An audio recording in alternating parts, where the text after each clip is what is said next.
तो micro finance के बारे में भी हम बात करेंगे। कल इसका Q4 FY27 का रिजल्ट है, रिजल्ट वाज सुपर। इसका टेक्निकल भी समझेंगे और वीडियो बनाने का पर्पस ये है कि समवन कॉन्टैक्टेड मी, उसने बोला कि मुथूट माइक्रोफिन का बहुत अच्छा रिजल्ट आया, तो क्या हमें इसे रिजल्ट दे के दिन ही बाय कर लेना चाहिए।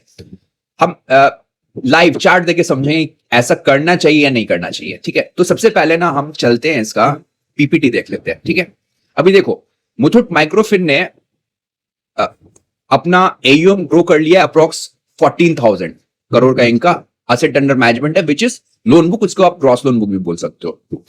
अभी इंपॉर्टेंट चीज क्या है, इस नंबर को जब आप देखोगे ना तो आपको फिर पास में जाना है। जब FY26 स्टार्ट हुआ था तो उसमें मैनेजमेंट ने क्या बोला था, मैनेजमेंट ने कहा था कि we will grow a loan book that is AUM और the gross loan book by 5 to 10%। कितना ग्रो कराया उन्होंने ग्रो कराया by 13.3%, which is what, which is very good. जो मैनेजमेंट ने कहा उस गाइडेंस के ऊपर वाले स्लैब को भी उन्होंने ब्रिज कराया, विच इज वेरी गुड। ठीक है, अभी हम आते हैं दूसरे इंपॉर्टेंट चीज पे, which is credit cost. Credit cost क्या है, इट इज 2.8%। अभी क्रेडिट कॉस्ट क्या होता है, the total provision for the bad loan divided by the जो आपका नंबर ऑफ एसेट है, मतलब एसेट का जो साइज है, मतलब एडवांसेस का जो साइज है। ठीक है, अभी यहाँ पे 2.8% है। मैनेजमेंट ने क्या बोला था, मैनेजमेंट ने बोला था ये 4 to 6% के बीच रहेगा, आया कितना 2 पॉइंट, मतलब 3% मान रहा हूं। यहां भी उन्होंने अच्छा करा है। अब आते हैं हम एक और इंपॉर्टेंट चीज है, which is just hold on, yes, opex ratio, cost to income and yes this non JLG share on AUM, ये बहुत इंपॉर्टेंट होगा, non JLG share on AUM. अभी नॉन जेएलजी समझने से पहले आपको जेएलजी भी समझना पड़ेगा। अभी जेएलजी क्या होता है, अगर आपको माइक्रो फाइनेंस बिजनेस नहीं पता है तो मैं आप समझा देता हूं। JLG is joint liability group. अभी ये कॉन्सेप्ट कहां से आया, ये इंडिया में आया कॉन्सेप्ट बांग्लादेश से। बांग्लादेश में एक इंस्टीट्यूशन है विच इज ग्रामीण बैंक। ठीक है ना, ग्रामीण बैंक ने वहां फिनोमिनल काम करा है, माइक्रो फाइनेंस से फिनोमिनल काम कर रहा है, आज से नहीं काम कर रहा है, बहुत दशकों से काम करते आ रहे हैं। तो वहां से वो आइडिया सबसे पहले गवर्नमेंट ऑफ इंडिया लेके किया और यहां पे उन्होंने बनाया RRBs, which are regional rural banks. आपने क्षेत्रीय ग्रामीण बैंक देखा होगा बहुत सारे छोटे छोटे शहरों में, अप्रॉक्स हर एक स्टेट में आप देखोगे। और उसके बाद ये ट्रांजिशन हुआ है प्राइवेट सेक्टर्स में। ठीक है, तो यहां पे क्या होता है ना, जेएलजी में क्या होता है, there is a bunch of ladies. देखो मर्द भी रह सकता है लेकिन मोस्टली लेडीज को देते हो, क्योंकि ऐसा माना जाता है फाइनेंशियल सेक्टर में कि जो औरत है वो ज्यादा लाइबिलिटी लेती है, मतलब ज्यादा वो रिस्पॉन्सिबल लेती है विद द बोरोड मनी। ठीक है, मर्द का क्या साला दारू पी के पड़ा रह सकता है, लेकिन औरतों में वो विलफुल डिफॉल्ट का या केयरलेसनेस नहीं रहता है फॉर द बोरोइंग। इसीलिए अभी जो जेएलजी होता है ना, उसमें क्या होता है कि एक समूह को जब देखते हैं, 10-20 के समूह में आप जब लोन देते हो, तो हर एक जो समूह के जो लोग हैं ना, the people of the group, उन सबका रिस्पॉन्सिबिलिटी लेता है कि वो अपने लोन का ही लौटाने का रिस्पॉन्सिबिलिटी नहीं लेंगे, वो सबका लेते हैं। तो एक क्या होता है ना, एक जो कलेक्टिव बनता है ना, कलेक्टिव रिस्पॉन्सिबिलिटी, उस मायने में वो ग्रुप जेएलजी काम करता है। Hope this is clear. अभी जेएलजी ग्रुप में क्या होता है, जेएलजी ग्रुप में हैविंग सेड दैट कि मोस्टली औरतों को देते हैं, बट ये ना बॉटम ऑफ स्ट्रेटा का सोसाइटी का है, मतलब जो डेली इनको कमाना और डेली खाना है। तो बहुत बार क्या होता है, नेचुरल कैलामिटी के कारण भी ये पेमेंट नहीं कर पाते। तो कंपनी ने क्या बोला, कंपनी ने पिछले कॉल ने बोला कि हम क्या करेंगे, हम ओवरऑल करेंगे, मतलब हम जेएलजी ग्रुप को कम करेंगे, हम इसको ले आएंगे 85% पे, और जो नॉन जेएलजी ग्रुप रहेगा उसको हम ले आएंगे 15% पे। अभी नॉन जेएलजी ग्रुप कितने पे लाए, वो ले आए 17.5% पे। गाइडेंस क्या किया था, 15%, मतलब उसको भी ओवरकम किया, उसको भी ओवर अचीव कर लिया, which is very good. As on end of ये Q1 FY27 जो आपका जेएलजी ग्रुप है उसका कॉम्पोजिशन है 83%। ठीक है, विच इज वेरी गुड।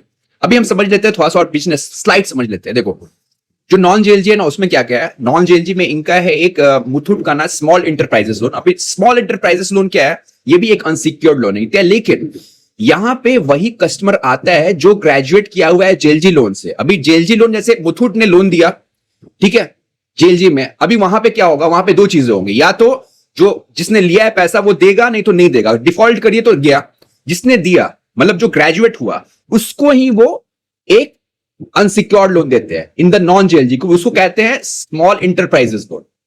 ठीक है, वहां टिकट साइज बड़ा होता है, वहां टेन्योर ज्यादा होता है। ठीक है, वो अनसिक्योर्ड लोन है। और इसी तरह इनका जो भी लोन ये देते हैं ना, वो जो नॉन जेएलजी में देते हैं, स्मॉल एंटरप्राइज लोन में, जो आज की डेट में इनका सबसे फास्टेस्ट ग्रोइंग सेगमेंट बन चुका है। ठीक है, इसके अलावा ये लैब भी कर रहे हैं, जो माइक्रो लैब होते हैं, और गोल्ड लोन भी कर रहे हैं। गोल्ड लोन तो ऑब्वियसली करेंगे ना यार, इनका जो बाप है, मतलब जो इनका जिसने इनको पैदा किया है, Muthoot finance is a King Kong. वो एचडीएफसी बैंक है in NBFC sector in the gold lending. Okay, अभी ये चीजें तो हो गई, इन्होंने देख रहे होगे आप, क्रेडिट कॉस्ट भी इंप्रूव कर लिया इन्होंने। ठीक है, आप ओपेक्स रेशियो है, ओपेक्स रेशियो मत देखो, कॉस्ट टू इनकम देखो। जब आप बैंक से या एनबीएफसी को कंपैरिजन करते हो ना, तो आपको कॉस्ट टू इनकम देखना चाहिए। कॉस्ट टू इनकम में भी इन्होंने year on year 842 basis point का रिडक्शन किया, विच इज वेरी गुड। ठीक है, अभी आप यस, ये हो गई सारी बातें जो कंपनी ने करा है। देखो, अभी आपको जब मोटा पैसा कमाना है ना, तो आपको कंपनी का विजन भी समझना चाहिए। So the company has a vision. अभी देखो, एक चीज मैं और बता देता हूं जाने से पहले। मुझे से दो लोगों ने पूछा ना कि सर ये क्या होता है CE overall, CE X bucket. I will explain you. CE मतलब कलेक्शन इफिशियंसी ओवरऑल, और C X bucket I will explain you. C overall क्या हुआ ना, आप सिंपल समझो। बैंक ने लोन दिया, मुथूट फाइनेंस ने मगर 100 लोगों को लोन दिया, तो उनसे ईएमआई आनी चाहिए थी कितनी, महीने की आनी चाहिए थी 1000 रुपए। ठीक है, और आई कितनी, आई मान लो 900 रुपए। ठीक है, तो 900 रुपए रहेगा न्यूमरेटर में और डिनोमिनेटर में रहेगा 1000 रुपया, मतलब 90% उसकी कलेक्शन इफिशियंसी है सी। और इसमें सारा का सारा रहता है, जो डिफॉल्ट कर गया, जो एनपीए में है, सारे के सारे को इंक्लूड करते हैं। जो सी एक्स बकेट रहता है ना, वो माना जाता है कि पिछले महीने के अंत तक, ठीक है ना, पिछले महीने के अंत तक जो स्टैंडर्ड एसेट था उसमें कितना कलेक्शन हुआ। ठीक है, सपोज बैंक मुथूट ने 100 रुपए का लोन दे रहा, उसमें 10% में इश्यूज है, ग्रॉस एनपीए फलाना ठिकाना में, 90 रुपए पिछले महीने के लास्ट तक वो सही था, उस 90 रुपए में से कितना कलेक्शन आया है, that shows C X bucket. ठीक है, अगर नॉर्मली जो सी एक्स बकेट है वो सी ओवरऑल से बड़ा रहता है। अगर आपको किसी भी एनबीएफसी बैंक में, स्मॉल फाइनेंस बैंक में ऐसा दिखे जहां पे सी एक्स बकेट भी डिटोरिएट कर रहा है तेजी से, उस शेयर में उसी समय भाग जाओ, काट लो शेयर को, वो डूबने वाला है बैंक मोटा मोटा। ठीक है, अब हम चलते हैं फटाफट समझते हैं कि ये क्या है इनका फाइनेंशियल ईयर 30 का vision, which is very important. अगर फाइनेंशियल ईयर 30 में ये जो बोल रहा है कि अगर ये लोग कर लेगा तो मोटा पैसा बन सकता है कस्टमर्स का। ठीक है, तो इनका एक स्ट्रेटेजिक विजन है फॉर 2030। तो ये बोल रहे हैं कि जो हमारा 15,000 करोड़ का एयूएम है, इसको हम ग्रो करेंगे अप्रोक्स 30,000 का, मतलब 27, 28, 29, 30।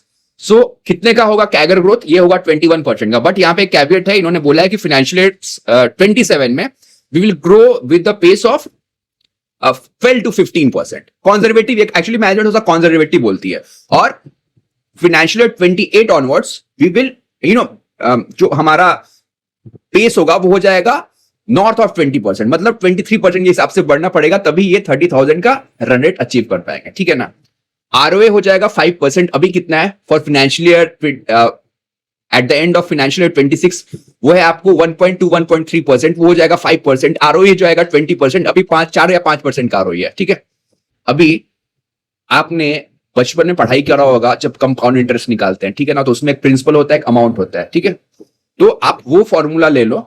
ठीक है, आप 21% का डाल दो, मतलब जो कैगर है, और आप कैलकुलेट करो भाई। आपको आरओए का फॉर्मूला पता होगा, आरओई का फॉर्मूला पता होगा, आप कैलकुलेट करोगे ना, सो मोटा मोटा ये प्रॉफिट दिखेगा 1000 करोड़ का in the end of the financial year 30। इनका फाइनेंशियल ईयर 24 का profit, if I am not wrong, जब से इंसेप्शन हुआ इट वाज द हाईएस्ट 425, मतलब इन्होंने पिक करा था अपना परफॉर्मेंस लिस्टिंग से पहले। मैम चार्ट पे जाएंगे तो हम समझेंगे। तो सोचो अभी जो प्रॉफिट है इट इज वेरी स्मॉल, मुझे मतलब प्रॉफिट मैं देख लेता हूं, इट इज वेरी स्मॉल। ठीक है, सो ये 1000 करोड़ का they are just looking for the ambition. और इनका जो आप देखो ना, जब मैं कॉन्कॉल मैंने अटेंड किया तो जो बॉडी लैंग्वेज था मैनेजमेंट का, इट वाज वेरी रोबस्ट। उन्होंने जनरेटिव एआई वो यूज कर रहे हैं फॉर द अंडर राइटिंग, उसके कारण उन्होंने बोला कि हमारा जो ऑपरेटिंग एक्सपेंसिव है वो भी काफी कम होते जा रहा है। और इसके अलावा द मैनेजमेंट का जो प्लान है कि जो मैंने जैसे बताया कि अभी जो जेएलजी का पोर्शन है that is 83% of the total AUM. इनका क्या प्लान है कि बाय ईयर 2030 हम जो ओवरऑल बुक है उसका 55% ही जेएलजी रखेंगे, ठीक है, और 30% अप्रॉक्स हो जाएगा हमारा स्मॉल इंटरप्राइज लोन, ठीक है, और उसके बाद हम उसमें एडिशन करेंगे गोल्ड लोन को और साथ साथ माइक्रो लैब को। और भाई इनका माइक्रो लैब का भी जो आईआरआर है ना that is approx 18%, gold loan भी 18 से 20% का जाता है। तो आप सोचो मैनेजमेंट समझ रही है कि जो माइक्रो फाइनेंस है ना एक साइक्लिक गेम है। ये micro finance if you are following ना तो 3-4 साल का साइकिल रहता है। तो कंपनी इस तरीके से अपने प्रिपेयर कर रही है कि जब नेक्स्ट साइकिल जब टर्न अराउंड होगा, मतलब जब फटेगा माइक्रो फाइनेंस का, तो we should be in the position कि हम पे इंपैक्ट ज्यादा नहीं हो, ठीक है। और इंपॉर्टेंट चीज क्या है ना कि जो इनका स्मॉल इंटरप्राइज जो लोन ये बनाया है उन्होंने पोर्टफोलियो, उसमें एज ऑन डेट 0 डेलिक्वेंसी है, विच इज वेरी गुड, ठीक है। तो ये कहानी है, that is the reason company का, मतलब you have to track this company. अगर ये 2030 का अपना मिशन अचीव कर लेती है so you will mint lot of money, ठीक है। अभी हम फटाफट चलते हैं इसके चार्ट। यस, क्वेश्चन क्या था कि अगर कंपनी बहुत अच्छा फाड़ के रिजल्ट कर रही है, ऐसे ये मुथूट का बहुत अच्छा रिजल्ट है, तो क्या रिजल्ट वाले दिन ही बाय कर लेना चाहिए? देखते हैं। अभी देखो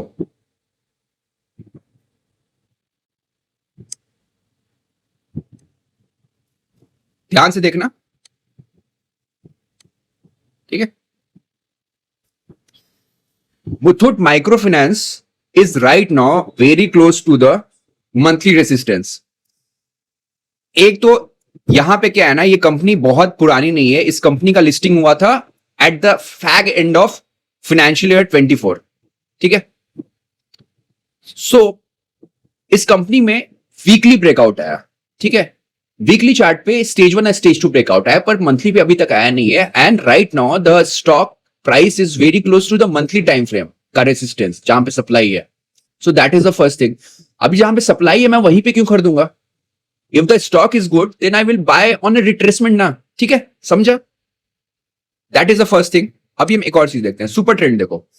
मैं फिर से रिपीट कर रहा हूं, super trend is a indicator which works very well on weekly and monthly chart. आप जाके कहीं बैक टेस्ट कर सकते हो, ठीक है। इसमें क्या दिख रहा है? रेड दिख रहा है, 2 रेसिस्टेंस हो गए। पहला रेसिस्टेंस क्या हुआ? As per the price action ये अपने मंथली सप्लाई के पास है, दैट इज वहां पे बहुत सारे पुराने लोग बैठे हुए हैं जो होल्ड करके बैठे होंगे। और जब हम लॉस करते हैं तो हमारी टेंडेंसी क्या होती है? हमारी टेंडेंसी होती है कि प्राइस आएगा तो हम काट के भागेंगे, बस। वो वैल्यू इन्वेस्टर नहीं रहता है, वो बस उसी चीज का वेट करता है। And it is common across all the people, ये इनबिल्ट है हमारे में। That is the first thing. मैं साइकोलॉजी बताया, प्राइस एक्शन बताया, और सुपर ट्रेंड भी बता। क्या बोल रहा है भाई? मैं यहां पे आओगे तो मैं मारूंगा तुम्हें अभी, ठीक है। तो क्या स्ट्रेटजी रहनी चाहिए? तो मैंने प्रॉब्लम बता दिया, प्रॉब्लम बताया तो सोल्यूशन भी तो होना चाहिए ना। तो अगर प्रॉब्लम का सोल्यूशन नहीं है तो प्रॉब्लम के बारे में बात करने का कोई फायदा नहीं है, राइट? यस। नाउ सी, अभी वीकली चार्ट पे थोड़ा सा समझते हैं। देखो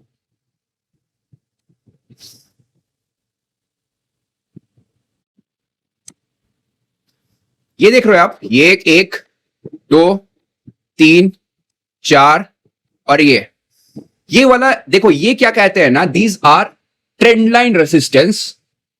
अभी ट्रेंड लाइन रेसिस्टेंस देखना, आप देखोगे ना बहुत सारा, अगर ट्विटर पे देखते होगे तो लोग क्या करते हैं ना, लोग किसी तरह मतलब जो कहते हैं ना सेट कर देते हैं, किसी तरह चिपका देते हैं। वैसे नहीं करना है। मैंने यहाँ पे क्या कर रहा है, ध्यान समझना, मैंने कुछ नहीं कर रहा है। And it is very simple, आप ध्यान दोगे समझोगे। मैंने जो सारे स्विंग लोज है, स्विंग हाइज है, उनको मैंने एक स्लैंट लाइन से मार्क कर रहा है। अभी ये हो क्या रहा है यहां पे, आप ध्यान समझना।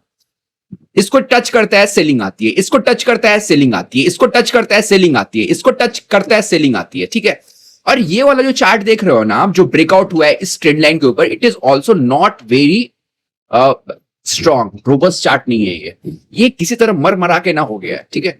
सो व्हाट इज माय अजम्पशन कि if the price comes around this region, ठीक है, on the day chart, if the price falls, ठीक है, और यहां पे आगे कंसोलिडेशन करके ये ऊपर की तरफ जाए ऑन द प्राइस एक्शन, या फिर आप सुपर ट्रेंड लगा लेना डेली चार्ट पे, या आप मूविंग एवरेज लगा लेना 20-50 का, या तो आप लगा सकते हो 50-100 का, या 5200 का, एज पर योर कन्वीनियंस।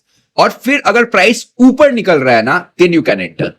तो उससे क्या है ना, देखो हम इन्वेस्टिंग करें या ट्रेडिंग करें ना, सब कुछ ट्रेडिंग ही है एक्चुअली, ठीक है ना। कोई 5 मिनट के लिए ट्रेडिंग करता है, कोई 1 वीक के लिए करता है, कोई 1 साल के लिए करता है, कोई 10 साल के लिए करता है। आप ऐसा तो ट्रेडिंग नहीं करते हो ना कि आप आज खरीद ले रहे हो और आपके 5वां जनरेशन बेचेगा, ठीक है ना। वो भी जब ट्रेडिंग हुई है, तो ट्रेडिंग ही हम कर रहे हैं। तो ट्रेडिंग में क्या पहला पैरामीटर होता है, buy low, right. You have to buy good stuff at a cheap price. समझ रहे बात। सो अगर कोई आपको ये बोलता है ना कि नहीं प्राइस मैटर नहीं करता है, वो तो आपको चूतिया बनाता है। मैं सिंपली बता रहा हूं, ठीक है ना। ऐसा बिल्कुल नहीं सोचना है आपको। प्राइस बहुत मैटर करता है। प्राइस, आप अच्छे चीजों को, you have to buy a good share with having a very robust business underlying at a cheap price, and you have to sell high to get the capital gain. आप समझो इस चीज को। इसलिए मैंने बोला कि यहां पे एक रिट्रेसमेंट आएगा, ठीक है। और अगर if you are following this stock ना, आप इसको याद रखना जो मैं बता रहा हूं, मोटा मोटा ऐसा ही होना चाहिए। There is a high probability. मैंने क्या बोला, आप इंडिकेटर भी यूज कर सकते हो, आप प्राइस एक्शन भी यूज कर सकते हो। अभी मैं दिखाता हूं डेली चार्ट पे जाकर। डेली चार्ट पे देखो, देख रहे हो, यहां जाता है कोई सेल कर देता है, यहां जाता है सेल होता है, यहां जाता है सेल होता है, यहां जाता है सेल होता है। और यहां पे ना, ये डेली चार्ट देखो यार, मतलब मर मरा के ना यहां पे क्लोजिंग हुई है। ये वाला देख रहे हो, ये वाला कैंडल, मतलब the candle has done a breakout above the trend line, but it is very मरा हुआ कैंडल। मतलब किसी तरह मर मरा के नहीं होता है, क्लोजिंग कर दिया है, but it is not a good candle, it is not a strong candle. Second, if you see there is a gap here, right? So gap filling होगी, gap filling होने का तो चांस है ही ना। So if I am a day trader ना, so अगर मैं swing trading करता हूं, तो I am not a swing trader, मैं पोजिशन ट्रेडिंग ही करता हूं। तो मैं क्या करता ना, मैं फिर वेट करता, मैं उनके लिए बता रहा हूं, उनके लिए वेट करता कि यहां पे प्राइस आए, और फिर मैं आवरली चार्ट लगाता या 2 आवर का चार्ट लगा, वहां पे ट्रेंड रिवर्सल का वेट करता, तब मैं एंट्री करता। होप दिस इज क्लियर, ठीक है। सो इसीलिए कभी भी कोई रिजल्ट बहुत अच्छा है उस दिन नहीं खरीदना है, in most of the cases. देखो ऐसा कोई ब्लैंकेट रूल नहीं बना सकते कि उस दिन नहीं खरीदना है, but in most of the cases. आपको क्या लग रहा है, आज इतना बड़ा 19 मिलियन क्वांटिटी में वॉल्यूम आया है, मतलब अप्रॉक्स कितना, 2 करोड़, ठीक है ना, विच इज वेरी हाई। ऐसा कितना आता है, हर एक दिन आता है 4-5 लाख का। पता है ये लोग कौन है? ये लोग वो लोग हैं ना जिनको फोमो हुआ, जिन्होंने सुना होगा मुथूट माइक्रोफिन के बारे में कि साला बहुत अच्छा रिजल्ट है, आज इसको बाय करेंगे। ये लोग फोमो वाले हैं, साला इन्हीं लोगों ने बाय करा। और ये यही बोलेंगे बाद में जब प्राइस नीचे चला जाएगा कि हमारे ऑपरेटर ने काट दिया। ऑपरेटर सब बकवास बात है, कुछ नहीं होता है ऑपरेटर। आप फोमो वहां के बाय करोगे, फिर आपका स्टॉप निकल जाता है। एक तो गैप फिलिंग होगी यहां पे, ये जैसा कैंडल है मर मरा के इसने क्लोज कर रहा है, गैप फिलिंग श्योर दिख रही है, ठीक है। सो आपको होप ये समझ में आ गया। रिस्क को हमेशा फॉलो करो भाई, ठीक है। रिस्क फॉलो करना बहुत जरूरी है। चलो बाय।